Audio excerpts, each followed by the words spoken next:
Hey everybody, and welcome back to the channel. Today, I of course am Carl, and we are into our second episode of this current series for March. For those that didn't see the first video last week on the bison, I am doing a series for the month of March, being as it is St. Patrick's Day. I am looking specifically at green or green-hued vacuum cleaners this month. So today is another really cool one that means a lot to me. Of course, if anybody has any questions or comments, feel free to drop them below. I do always love to hear comments on what I'm doing, see how the people like the machines and so forth and so on. But let's get on to the video for today. I think you guys are really going to like this one. All right, everybody. So we have kind of a special little machine here. Now, I know that it's not really fully green. It's got hues of lagoon blue, as well as I believe it's called Irish green. But this is a very special little canister vacuum cleaner that we're looking at. Now, not a lot is known about these machines just because there's not really that many that are out there, but I do have a couple of them, and we will see the other one at a later time when it gets back from Kansas. But what we're looking at today is a 1969 Eureka Crown Princess Model 812. Now, there were several different models. It was the 812, 822, and I believe there was a 855, I believe. But 1969, these were released, and they were supposed to be a competitor to Hoover's Portable. The Portable was famous for being a all-encompassing vacuum cleaner. You can keep all the tools and accessories and everything together with the hose in one compact box, essentially. So Eureka came out with the Crown Princess. Now, other renditions of this model did come equipped with a top-mounted attachment caddy. This, unfortunately, does not have that. But this machine is 100% complete, including the original box, which I'll show you in just a bit here. But this is essentially the lowest, the bottom of the line. It had just basic attachments as well as a basic floor tool. So you didn't have things like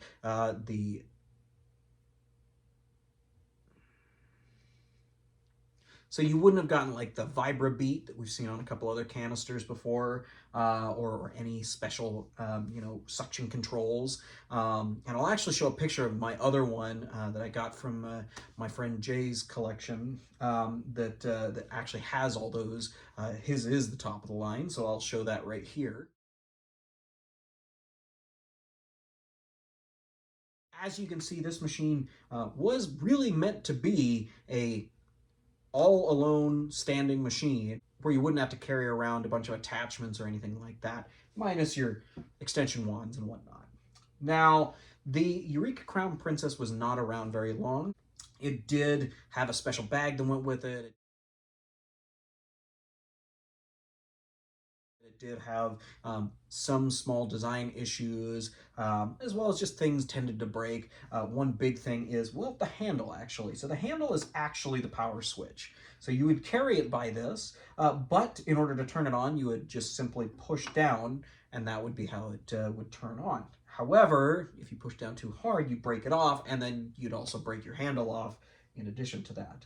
Another was opening to get to the bag.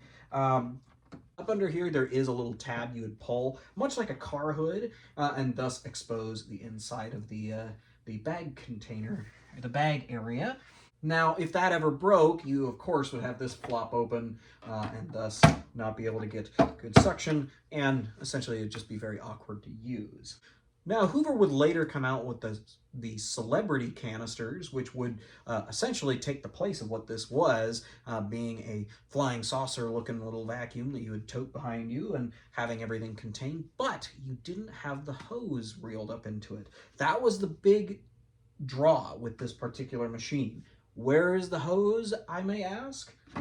Well, it's just coiled around it, like so. And you also had suction controls on the hose. This machine was very much a top-of-the-line option, even though this was the lowest option model that you could get. But the option of having your hose that could just reel around the machine and effectively be completely put away was a big draw for these little machines, and they did sell a good amount of them. But they are quite rare now. Now, the Eureka Crown Princess was not just a Eureka marketed name. Eureka also marketed these through JCPenney's, and I'll show the page right here.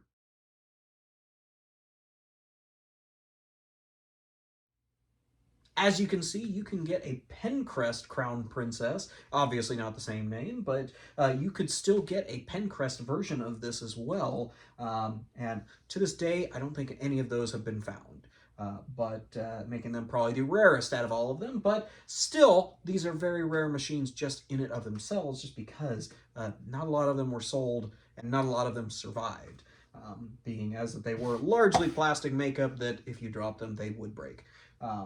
So this particular machine I did get. It was an eBay auction a long time ago, and it happened to come with its original box as well as all the attachments. And I'll show the original box right here.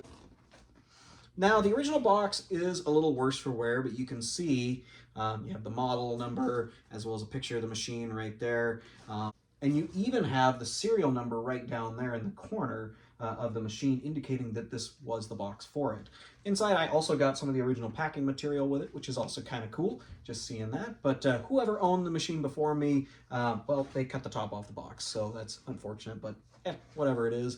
I am working on trying to restore the box. It unfortunately has been moved quite a bit since I got it, so but it is in the process of being restored and brought back to at least a display-worthy look. Now, these little machines are really cool. A lot of people have mentioned that they look like a hamburger. They had a good amount of suction, so people, regarded them as a flying saucer, just like the celebrity would later become. And overall, it's really interesting to see the different designs that we were coming out with in the 60s for vacuum cleaners, aside from the traditional canister type, long tube. So I'm very happy to have something like this in my collection, and can't wait to do the demonstration for you guys. They do have, like I said, a good amount of power, so let's get into the run demo. So as you can see, we do have just our basic floor tool, as well as one extension one, just so that you guys can see kind of what I'm seeing while I vacuum. I do have the suction control set to rugs so that we can do the carpet rugs. And of course, we have our hose unreeled. So let's take this thing, or let's see how this thing sounds.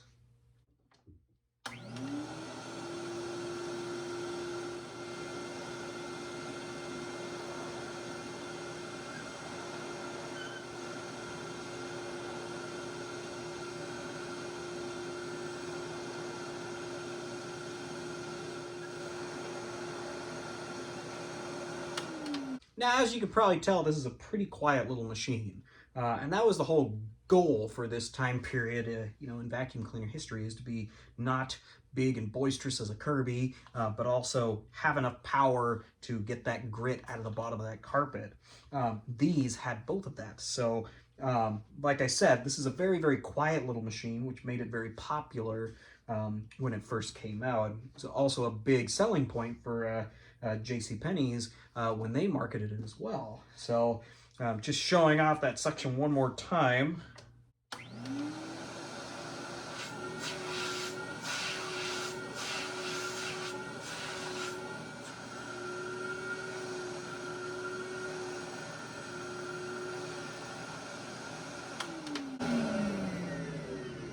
And there you have it. A successful run demo with the Eureka Crown Princess Model 812. Well, everybody, I hope you enjoyed our little history lesson on the Eureka Crown Princess vacuum cleaners and the demonstration I was able to do with the little Model 812. It is such a fun little machine, and I'm super stoked to have found it a while ago. And it is definitely one that's not going anywhere in my collection for sure. They are really fascinating little machines, and the thought that this was what we thought that the future of vacuum cleaners might be at that time is pretty interesting. So anyways, I hope you guys all enjoyed today's video. Of course, like, comment, subscribe, and all that. And next week, we'll be back with another really cool little green machine. So you guys have a great week, and we'll see you next Sunday.